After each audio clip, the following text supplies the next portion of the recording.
YouTube podcast family, what's the word? You already know what it is. Pays and Plays podcast here, giving y'all week 4 of the NFL season. If you haven't already, please subscribe, hit the like button, pass the word around, man. Let's keep this algorithm flowing. Still available on all major platforms you get for podcasting: Google Play, iOS, Spotify. I'm there. Just type in Pays and Plays. It pops up when you type it in. But let's get right into it. We do have first game, Thursday night football. Detroit Lions traveling to Lambeau to take on the Packers. Packers are plus 1.5 point underdogs. Listen, this is probably the one game where I would not pick a side. I'll pick a total, but I give you what I look at. Let's start with the Lions. Very impressive last week. I almost felt like they listened to me. I did have them as a best bet. I said shut down the run game, let the quarterback beat you. It didn't happen, but it worked. But a lot of things that I see with the Lions is a couple things. The injuries, man. I mean, you lose 2 more linemen. You're possibly going to be getting Taylor Decker back. But it's the fact that you lost 2 linemen. You know, a lot of holds, a lot of penalties on the offensive line. We knew Penei Sewell's not a left tackle anymore. This isn't his Oregon days, but I mean, it was rough. I mean, that is rough. On the other hand, though, the defense played outstanding. I do feel like they dominated that game, but the offense should have scored a lot more. And the problem with the offense has been what I've been saying. They don't have a receiver over the top until they get J-Mo. I remember that play, Goff tried to throw that bomb to Raymond, and he was short. He overthrew the ball. That's a scenario where you need Jameson Williams to, hit that over the top. But we look at the Packers side. Aaron Jones is supposed to be back. Watson's supposed to be back. The defense is still I think it's pretty up par still. The second, special teams need to get working out a little bit more. I think that's their problem right now. But I expect the under it's like 45 and a half from what I see. I do like the under in that play. I do think it's a smash mouth, typical NFC North game. You would think it's a Bears and Packers game, but I think that's how this will be. Both defenses are pretty solid. Packers got more edge on running the ball because they just have a better experienced players. But yeah, man, give me the under 45 and a half. I won't pick a side in this game. I'll let y'all choose. And Lions fans, stop telling me I'm going to pick against the Packers because they won one game for me. No, I always tell you, don't bet with your heart unless you got to read. If you ain't got to read, ain't no purpose of picking a side, homie. Next game, we have the Atlanta Falcons. They will be traveling to London. This is the 9:30 Sunday morning game against the Jaguars. Jaguars are -3. Give me the Jags to win the cover. This is the get-right game. This is a team that's already used to traveling to London all the time. I think they do pretty solid.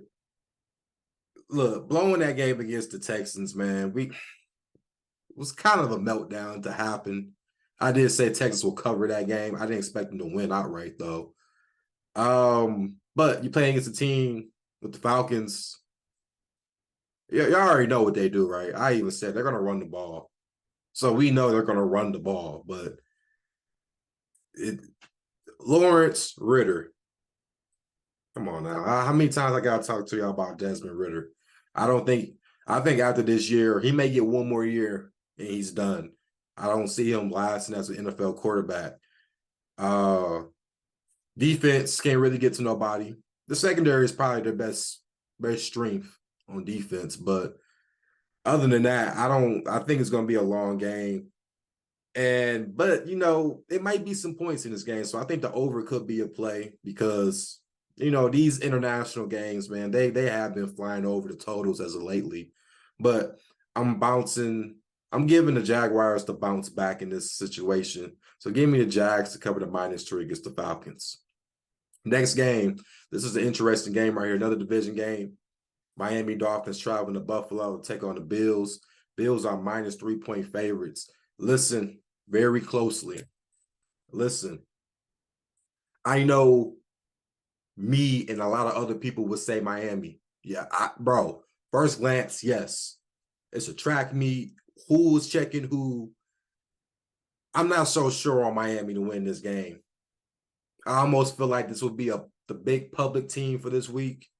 And I think this is when you go the opposite way and pick the Bills. The Bills looked unstoppable. I know it was against Washington, but Washington has a front four that's amazing. And I was talking about them. They blew them out. You look at the game, though, Washington had a solid defense, but it was just the offense not showing up. But this one, everyone thinks it's going to be high points. I think the over-under is 54. I got to go under. Miami can run the ball now. Buffalo can kind of run the ball. I see it being the trenches matches, who gets what. Miami has a chance to win if they can dominate the trenches. The 70 burger is amazing. But I mean, Mozart and Achi both had multiple touchdowns on the ground. That definitely determines if they win this game. My lean would be Miami +3 in the win, but like I said, I think it'll be a big Joe Public team. So I will go with the under 54. Next game, we have Pittsburgh Steelers traveling to Houston, take on the Texans. Texans are +3 point underdogs. This may be a shocker, but I got the Texans to win and cover. I think it'll be a nasty game. Pittsburgh defense, if you can score on this team. I think Stroud has that confidence. He's starting to show why he's a legit. I thought he could have won #1 overall. If you give me Bryce Young and Stroud, I would have said Stroud go #1. Just because he's very accurate, bro. I like it. Steelers with their corner backed up, that's a big issue, especially what we've seen what Tank Dell can do, which, hey, I said him back in Houston college days. He was legit, right? So I gave y'all the indicator that he was going to be a problem. Nico Collins has been showing it. You can run the ball on the Steelers. I think they do that with Dameon Pierce. The defense, I think they're getting Petrie back. They're getting a lot of players back on that defensive end. And I believe Tunsil will be back. So if Tunsil's back, definitely will be a big, big upgrade for that team. Listen, I respect Mike Tomlin as a coach. This is probably one of his weaker teams.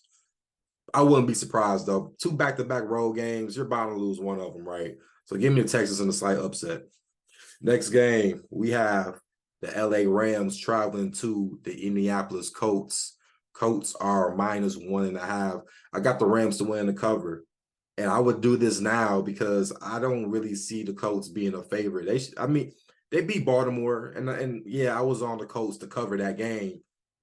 But, the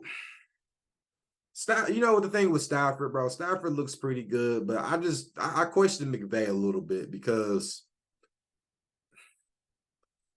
you keep Stafford in the game to do all these late covers, backdoor covers now. And trust me, Stafford was taking some hits. I mean, I've always said Stafford was a warrior, probably one of the most toughest quarterbacks I ever seen in recent time. But, I'm banking on them to run the ball with Williams. That is a rookie. He's pretty solid. Aaron Donald's going to do his thing. I see a smash mouth football game. I think the under the total would be a great. Matter of fact, while I'm at it, let's see what is the under. So if y'all know, I might freestyle it. So if I'm like sitting there thinking about it, I don't know off the top of my head, I'm going to look into it. Let's see what the under, because I think this might go an under game. And Gardner Minshew might be playing this game too. I definitely think this is an under. Let me check real quick. 46.5. Yeah, it goes under. Like a 20 to 17 point game. I can see that happening. But initial thought, though, Rams to win and cover in a slight upset. Next game, we have the Minnesota Vikings traveling to Charlotte to take on the Carolina Panthers. Panthers are +3.5 point underdogs. I got the Vikings to win and cover this game. At some point, they have to win the game, right? At some point, this has to be the game. I don't even know if Bryce Young's going to play. They looked a little better with Andy Dalton, though, I will admit. Just the way they put up points against Seattle. But, I mean, I just think the Vikings team is just too much. Jefferson will have a hell of a game. The other receiver, Addison, will have a hell of a game. And then we'll see what Cam Akers would do. We'll see if that run game can help. You know, the defense isn't too bad still. You still got Harrison Smith back there in the secondary. You know, you got Hunter and you got each level solid little at least one tier player solid on each level. But I'm going with the Vikings in this one. They have to win the game, and I think they easily win and cover this game outright. Next game, we have the Tampa Bay Buccaneers traveling to New Orleans to take on the Saints. Saints are minus 3-point favorites. I got the Buccaneers to win the cover in a slight upset. I don't know. I think Jameis Winston would be the starter, and I think that's even more of a red flag because this Buccaneers team knows Jameis Winston still. I mean, from Devin White. I mean, bro, there's players that still remember him as a teammate. So they already know what he's capable of doing. New Orleans, man, I think that meltdown from last week carries on to this week. You can't be up by 17 points, bro, and then just let a team drop 18 unanswered on you like that. And he missed a field goal when he could have won you the game. With the Buccaneers, yes, they didn't have a good game against Philly on the Monday night, but this is a bounce back spot. Divisional games, they're usually the up in their games, but it's really on what side do you trust more. And I'm going to trust more with the Buccaneers with the more continuity. Well, Winston, we know he's a walking pick. So Baker, Winston, not the best choice of quarterbacks, but I'm going to take Baker Mayfield on this one. Next game, we have the Washington Commanders traveling to Philly to take on the Eagles. Eagles are minus 8.5-point favorites. I got the Commanders to cover, Eagles to win. Not really too big of a read on this game.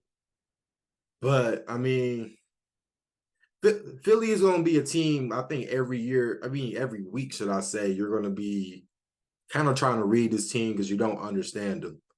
Like, they flat outright dominated. Minus A.J. Brown, I give me a touchdown. Dog had 2 touchdowns right in his hand and dropped both.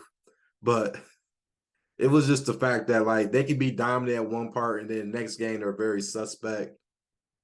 You know, but no one's stopping that week, goal line one. Like, I almost feel like you need to do anytime touchdown. Jalen Hurts every play. At least 2 touchdowns a game because they do this every time. But I just think this defense, the Washington defense did, like I mentioned, played solid against the Bills. Yes, that score does not help them. They lost 37-zip. But that was more on Washington offense. And that's the problem that I do have to why I wouldn't pick the 8.5 with the Washington. I don't know how this offense is going to be. You would think they bounce back from this, but, as a bottom tier team, you never really know, right? Next game, we have the Denver Broncos traveling to Chicago to take on the Bears. Broncos minus 3.5-point favorites. Listen, I'm going to.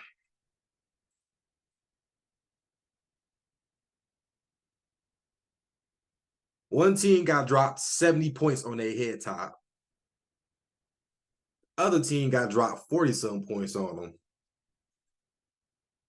And the team that got dropped 70 points on, Denver, is the favorite. But all that being said, I don't care about all that. Denver to win the cover. This Bears team is just I can't really even describe it. I've seen horrible Lions teams, and even the horrible Lion teams will be better than this Bears team. That's kind of really bold for me saying that.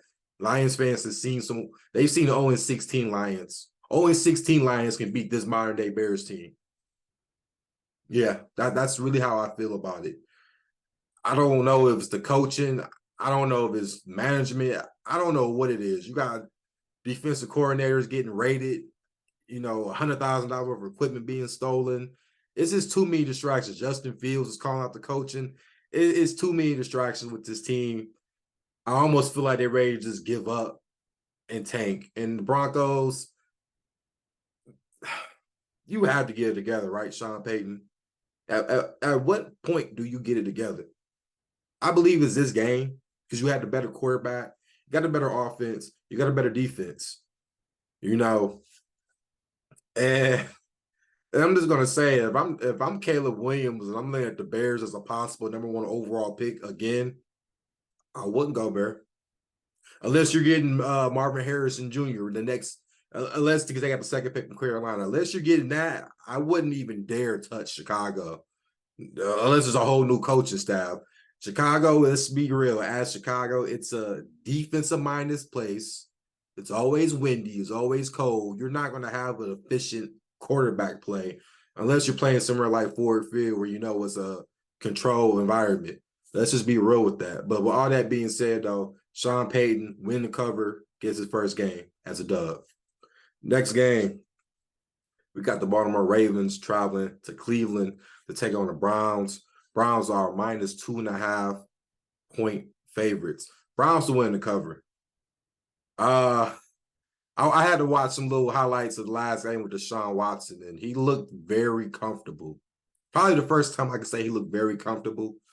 We know the Nick Chubb injury is going to be a thing, but Ford, Hunt stepping up, and the fact that they got Elijah Moore, Damos Peoples-Jones, Amari Cooper, and Njoku, the tight end.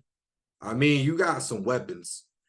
My question is with the Ravens, defensively, I think they had a solid game until the overtime, but Michael Pittman is not a number one receiver and put yards up on his team.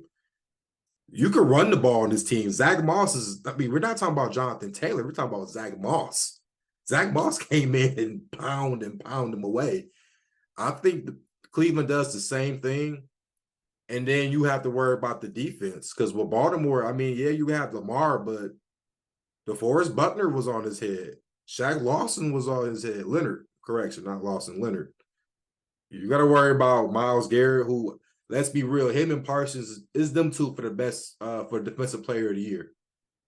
I think if the Browns do more solid than the Cowboys, then it would be Garrett. But if the Cowboys are like top 3 in the NFC and the NFL, it's because of Parsons, he'll win it. But you got Zadarius Smith, that secondary. You don't even have OBJ possibly not playing. Bateman may not be possibly playing. We already know the injuries for the running backs. I have questions. The secondary, Kyle Hamilton did his thing, but he's nothing but an extra linebacker. As a secondary person, you can't cover. So I'm really trying to figure out how can this Ravens team prevail all through that. I just don't see it. So give me Browns minus 2.5 on that one. Next game, we have the Cincinnati Bengals traveling to Tennessee to take on the Titans. Currently, it is 2.5 point favorites going towards Cincy. I don't really care about all that. Give me the Titans to win and cover this game. This is a bounce back game. They did get embarrassed against the Browns, but I'm really have more concern with the Bengals. Joe Burrow did not look good Monday night. We know he's hurt. He's playing hurt. You risk them so y'all won't go 0-3, but I don't think it matters. You guys go 1-3 this game, though. The whole line still isn't good. I think the whole line would be a problem for like the next few years until they get solidified with that. I just don't get it, man. And with the Titans, we know Mike Vrabel at a spot like this, home dog. He might prevail in this one. I don't really see a crazy pass rush coming from the Bengals, unlike the Browns. So I think the offensive line will be okay. Derrick Henry, I'm kind of concerned because the way they've been using them, man, ain't really been right. They've been using Spears a lot, and that's been working, but you need some thunder and lightning, bro. We need Derrick Henry. We need at least 23 carries a game, bro. This team relies too much on the run. And this is why this team has been hurt. Now, Hopkins is looking pretty good as well. I do think he kind of exploits the Cincinnati secondary because they don't have anybody. Moore was pretty solid. They need to get Burks more involved. I think it goes down to like a field goal game because these games with the Titans are always usually close. So I think Titans win on a walk-off field goal. Next game, we have the Las Vegas Raiders traveling to LA to take on the Chargers. Chargers are minus 5.5-point favorites. I got the Chargers to win the cover. Don't really have too much of a read in this game, but this is what I wonder. Josh McDaniels as a coach, I don't think he knows what he's doing. I watched that Sunday night game. I scratched my head when I was wondering, why is he kicking a field goal with like 2 minutes left of the game? You should be going for it. You're right there in the goal line. You should be going for that. And I know the mindset is maybe we can get the ball back. But the problem with you guys is you guys don't have a secondary. You know, you guys got our defensive line is the best defense, one of the best defensive lines, but you don't have a secondary. So none of that really matters. It's just really coaching on this part. As much as the Raiders can run the ball against the Chargers, anybody can run against the Chargers. I just don't know if they would do it. And then we don't know about Jimmy G, if he's going to be playing, because he's a supposing concussion protocol. I'm just thinking Herbert finds a way. I don't really like Staley as a coach. I think he should get fired as a coach. He's just not a good coach. It's also another person I question as far as decision making. I just think Herbert with that arm, I would look for Keenan Allen, look for his props. But what about Quentin Johnston? He might get some play this time because he has not played at all, really. Whatever his yards is, because he is a deep threat. If it's like anything 30, 40, I would definitely consider that. But give me the Chargers to win and cover this game. Not fully confident. Next game, we have the New England Patriots traveling to Jerry World to take on the Cowboys. Cowboys are minus 7-point favorites. Cowboys to win, Patriots to cover. I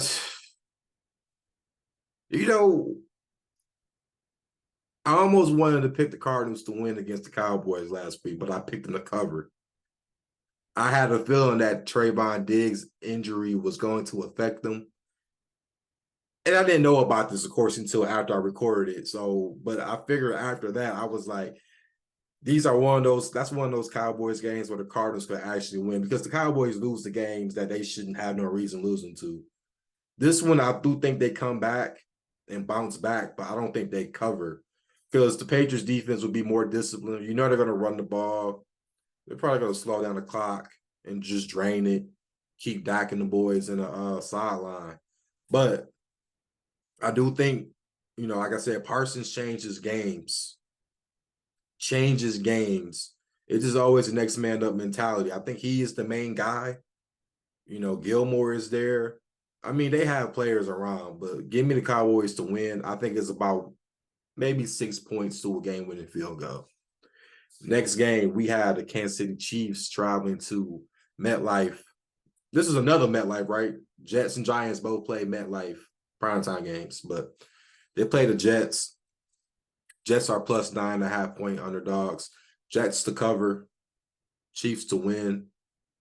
I always say Kansas City don't cover these type spreads.